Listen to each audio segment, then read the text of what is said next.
on the programme tonight. Save our village! Save our village!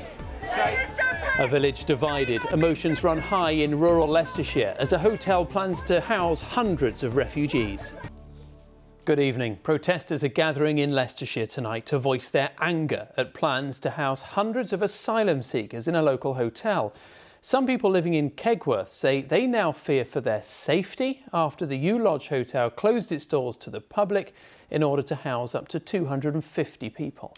The Home Office says the use of hotels is a temporary solution, but there's frustration from people who've lost their jobs. Well, Lewis Warner is live in Kegworth for us tonight. Lewis, there's some pretty strong feelings there this evening.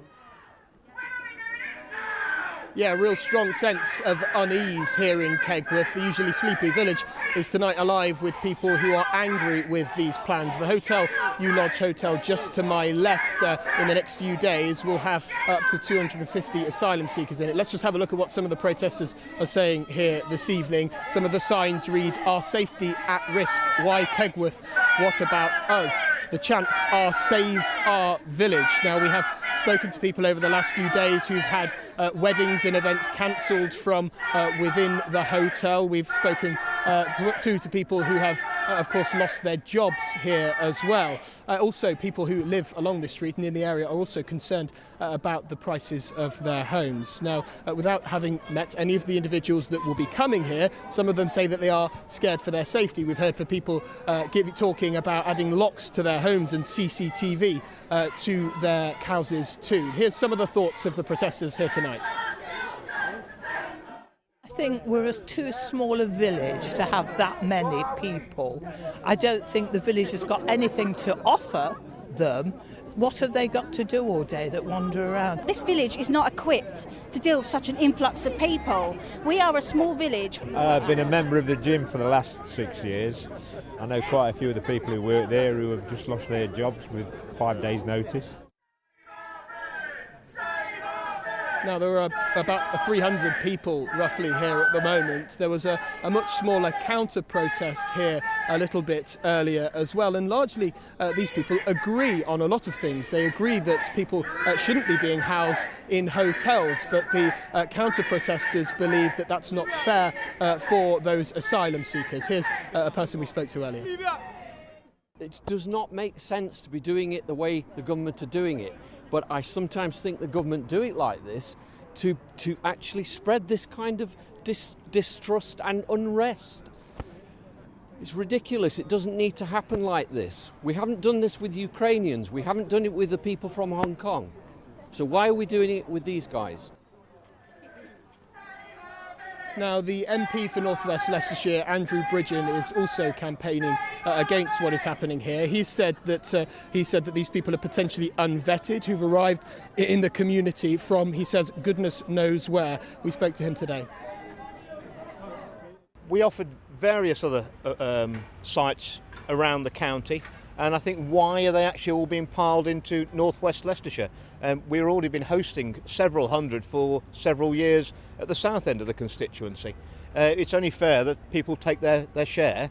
We've already got our share.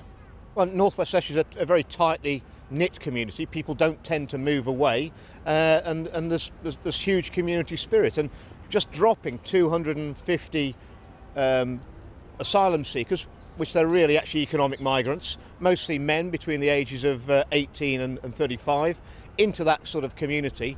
It's not acceptable to the locals, and it's not acceptable to me. Now, as you've heard, many people feel that the village could welcome some refugees, some asylum seekers, but just not this sheer number. Now, the hotel will be receiving finances from the government in order to house the 250 asylum seekers, and largely the protesters are angry with the hotel's owner. We have spoken to them today. They didn't want to appear on camera, but they've said that they are confident that this can be run without posing any danger to people or any pressure on the local services. But such is the strength of feeling here. Over the weekend, a piece of graffiti was sprayed onto the hotel, and this was quickly removed by the hotel staff, who didn't want the refugees, the asylum seekers, to feel less welcome when they did arrive. Now, we have spoken to the Home Office as well, and they've said the number of people arriving in the UK who require accommodation has reached record levels, but has put our asylum system under incredible strain. We engage with local authorities as early as possible wherever sites are used for asylum accommodation and work to ensure arrangements are safe for hotel residents and local people. And as I point out, not everybody here is really angry. Some people have been coming to the hotel to offer food and to offer some clothes here as well. Lewis Warner in Kegworth for us tonight, thank you.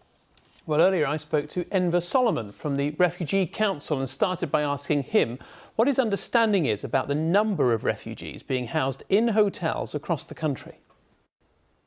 Well, overall, there's tens of thousands of people in hotels. There are about 9,000 Afghans that have come here through the scheme for Afghans to come and settle in the UK following what happened in Kabul.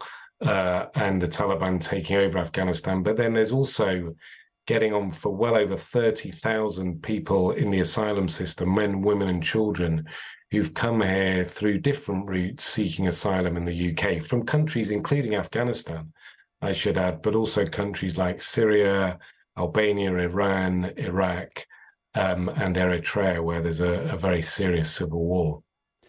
Are hotels the best place for refugees to be housed? No, they're not. And really, we shouldn't be using hotels, not least because it's costing the taxpayer millions of pounds a day. It's going to cost annually well over £2 billion, which is a eye-watering figure. These hotels are often very basic hotels. They're not designed for people to be living in them long term. Sometimes these are families in very small, cramped conditions. Others, it's about individuals who've got medical conditions sometimes, not being able to access medical support, those with particularly dietary needs. Hotels are not appropriate place for anyone on a long-term basis because we're not talking about the Ritz here. We're talking about invariably pretty simple, basic hotels. The government shouldn't need to use hotels. The reason it's in this situation is through its own doing. And that's because it's taking months and years to make a decision on individual asylum claims. And that's resulting in a huge backlog of over 160,000 cases, which is forcing the government to having to use hotel accommodation. So it must take a toll on them. After all, they've already been through a lot to get here. I wonder, do you have any sympathy with the sometimes small communities where often, as in the case who's speaking about today, hundreds of refugees are kind of just placed there?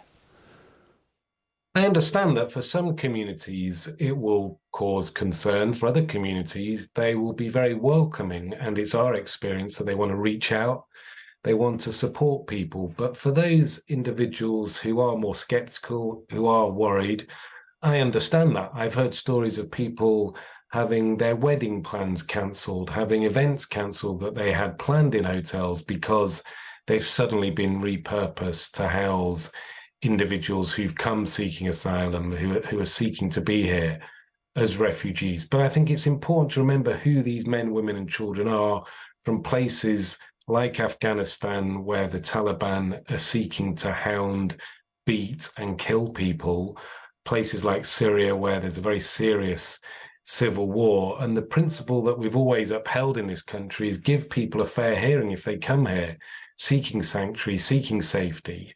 And the government should be doing a far better job at making quicker decisions so we don't have to use hotels. Enva Solomon, thank you very much for your time. This town is just not, this village is not equipped to deal with such an influx of people. We are a small village with no patrols, no security cameras, dark alleys, and the street lighting is poor. I'm just worried about the safety of everyone in this village. They're not looking at it that way. And what is it that you feel particularly threatened by? The fact that it's a group of men? Well, that too, but it's just we don't really know these people. They're people that are just brought in from God knows where, are just plopped into the middle of this little village. And there's already been instances at the tonic hair salon where things have been nicked, people have been intimidated. They've only just started arriving, and it started. So, do we know that's them though? Is that is the heavy implication. I can't say for a fact that it is, but considering this stuff has never happened before and all of a sudden it's happening, I can't say for a fact that it's definitely them. Okay. And so when you there's a lot of people here, isn't there? Yes, a lot of people. We all fight for our village. And this morning I got up and took my 15-year-old daughter to school. She walks to school normally to her taxi. I woke up and took her. She's 15. You shouldn't have to do that. I should not have to do that. Please reiterate to me I should not have to do that. And I did out of fear for the changes that are happening. I arrived from Suffolk yesterday on holiday and I drove around the village. The feeling's already changed. People are scared. And that's because of media. Fair enough. But also, we've got reason behind why we're scared. And they're standing in the road now because they want to get their point across. We want to show Jeremy Pick exactly what he's done to us all. You know, we're a quiet community. We've got one co-op. That's all that sells food. We've got one doctor's surgery. We've got a tiny primary school. We cannot facilitate 250 people. It's 1 to every 170 people. Now, on that ratio alone, it should be 25 men they're allowing in there. They're allowing 250. We're a tiny village. We're not Nottingham. We're not Derby. We're not Leicester. That's why you're allowed to do all this process. But we're not, because already, if the roads could just be closed for all of half an hour, allow us to have our say. It'll get dark. We're not used to this. We'll get cold. We'll go home. We're not built for this. But at the same time, allow it, work with us. I'm trying to work with you. At the moment, what they're saying to me is they're going for walk because they feel the police are against it. If we're against it, we would have, because we can ban protests, but we want legal, lawful protests. Exactly. But the reason behind it is it's so emotional. Yeah. Because we're genuinely scared. And I can see it. But if you allow this, what, half an hour, what road is this really to anyone?